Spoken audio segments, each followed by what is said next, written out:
asxaabta ku xiran janaalkan fadlan haddii aad ku cusub tahay nasriin youtube subscribe iyo saar gambaleelkana furo si ay kugu soo dhacaan xogaha aan halkan kugu soo gudbinayo maantana waxaan idiin wadaa waxyaaba aad isdhihi kartaan waa cajiib xaaskaaga ku barbaari dabeecadahan ragga baa lala hadlayaa fariin baa loo dirayaa ragga Soomaaliyeed meel walba ay caalamka kaga nool yihiin waan hubaa haddii aad 10 qodob sida ay tahay u dhaqan geliso haddii aad haddana ka mid tahay dadka dhaqamadaasi leh aad sii xoojiso in xaaskaaga noloshaada inta ka dhiman ay adiga kula joogi doonto amaba ay ku xusi doonto oo aysan dhinacna ka ilaawi doonin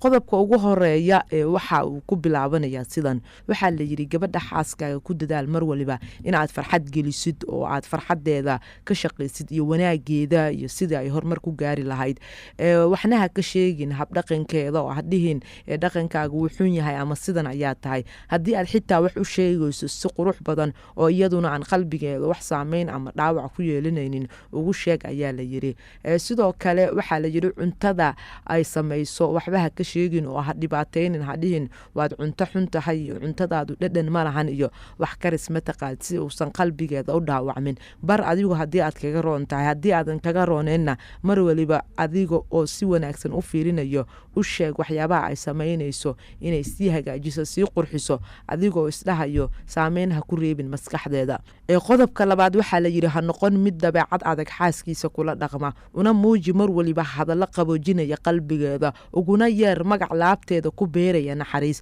marka waxa la yiri marnaba ha u muujinin xaaskaaga dabeecad adag ha iska dhigin nin dabeecadiisa adag dhaqanadiisa adag oo aad u adag marka mar waliba hadallo qalbigeeda qaboojinaya oo laabteeda dejinaya ugu yeer xaaskaaga oo naxariis ku beeraya qodobka saddexaadna waxa la yiri farxad u muuji habsi oo dhunko markaad guriga soo gasho uguna soo talagal hadiyad qalbigeeda farxad gelinayo mar waliba farxad u muuji xaaskaaga xitaa haddii aad xanaaqsan tahay waxa la yiri farxad u muuji oo iyadu ha dareensiinin xanaaqaaga markaad guriga soo gasho dhunko ama shumi oo labada dhaban iyo sujuuda ka shumi habna si halkaas galgacaylka iyo waliba jacaylka aad u qabtaan oo aad ugu siyaado sababtoo dadka cilmiga nafsiga ka faalooda waxay aad u sheegaan in habsiintu ay tahay wax affection samaynayo ama isku soo jiidayo dadka sidoo kale qodobka afraad waxa la yiri mar waliba ku dhiirigeli in ay si wanaagsan u gudato una xafido waajibaadka rabbi oo mar waliba ku dhiirigeli in dhanka wanaaga sadaqada ay baxsato dadka si fiican ay ula macaamiloto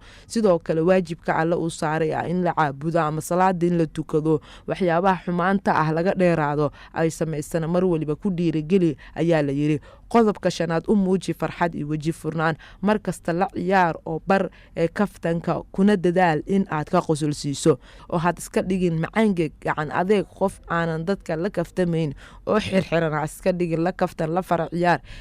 Soomaalidu inkastoo ay tiraahdo farac ciyaarka waa laga fiican yahay haddana labada qof ee lamaanuhu waa uu u fiican yahay oo waxa laga yaabaa kaftankaasi farac ciyaarkaasi in farxadda iyo jacaylka iyo noloshu ay sii dheelinayso qodobka lixaad waxa la yiri had iyo jeer in aad ka caawisaa howlaha guriga oo aadan ku dayn iyada oo kaliya ha moodin hawsha guriga in iyada kaliya hiba loo siiyay marka guriga shaqadiisa ka caawi haddii ay kushiinka ku jirto guriga ka soo nadiifi haddii ay mashquulsan tahay oo ay si kale u mashquulsan tahayna oo ay xanuunsan tahay ilmaha ka celi ha isdhihin xaaskaaga iyada ayaa guriga shaqaale ka ah ama iyada ayaaba loo abuuray in shaqada guriga ay qabato adigana waxay ku baraysaa in wax badan aad barato aadan aqoon oo xitaa haddii xaaskaaga adiga ilaahay idima kasi aad isku dhacdaan oo ilmaha lagaaga tago aad dheelin karto nolosha guriga oo aad guriga u hagaajin karto sidoo kale ilmihii cuntada aad u karin karto kala seexin karto laakiin haddii aad noqoto nin handicap oo gacmaha u laaban yihiin oo mar waliba xaaskiisa ka sugay in farxalkii cuntada ay u keento sariirtana u gogasho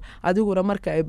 ama ay si kaleba u mashquulsho waa bini'aadam way xanuunsan kartaa dhibaato badan ayaad qaabili doontaa oo mararka qaarna waad ilmayn doontaaba qodobka sideedaad waxa la yiri haddii uu khilaaf dhex maro iyada iyo ehelkeeda isku day in aad dhex gashid oo aad dejisid khilaafkaasi dhexdooda ka alogsan amaba ka oogan marka mar waliba haddii ehelkeeda la dagaasho aabaheed hooyadeed walaalaheed saaxiibadeed iyo qaraabadeeda mar walba isku day in aad adigu noqoto dhexdhexaadiye ama heshiisiye oo aad nabadoon ka noqoto aad iyaduna si ula hadasho iyaguna aad si ula hadasho aad isku soo dhaweyso qodobka sagaalaad waxaa la yiri in aad isbuuciiba maalin u kaxaysid magaalada si ay ugu soo nafisto isbuucaasi hawshii ay guriga ka hays marka magaalada uwad vacation gay ha soo baashasho soo raaxaysta jawi degan magaalada hala soo arko hala soo nafiso isbuuci hal maalin waxba ka dhibi mayso haddii aad xitaa waxba soo cunayn in aad leer soo qaadataan oo aad deegaanka ku jirtaan aad ka baxdan ayaa noloshiina wax weyn u ah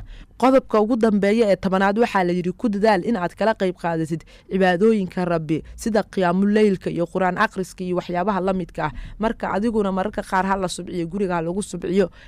cibaadada in aad si wada jir ah uga wada qayb qaadataan xoog badan geli ayaa la yiri qodobadaas waxay ahaayeen qodobada iyo waliba dabeecadaha ay wanaagsan tahay in lagu barbaariyo xaaska rag badan oo xaaslayaal waxaan filayaa in fariintani ay wax badan ka heleen oo muhiimad weyn u leh oo isleeyahay haddii ay laasimaan jacaylka xaaskooda waa uu sii ziyaadaya nolosha gurigoodana waxay noqonaysaa musbaax la shiday iyo nal aanan damayn